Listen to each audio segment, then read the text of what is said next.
Paraguay conserva y mucho su gastronomía. Yo creo que en América y probablemente en el mundo Paraguay tiene una sólida identidad cultural.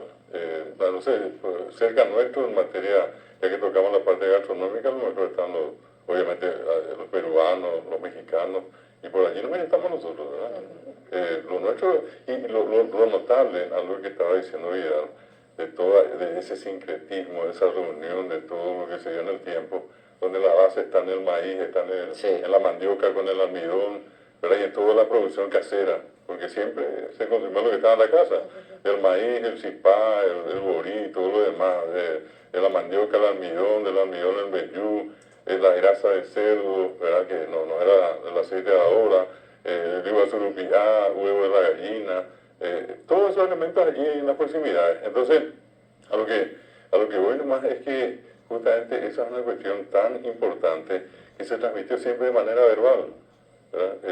Hoy se también mantiene. son libros, ¿verdad? Se Hoy hay mantiene. gente que va y busca una enciclopedia y lee, ¿verdad? Pero acá siempre fue mamá, hijo, papá, de esa forma. La tradición de la oralidad es fuerte hasta hoy, increíble.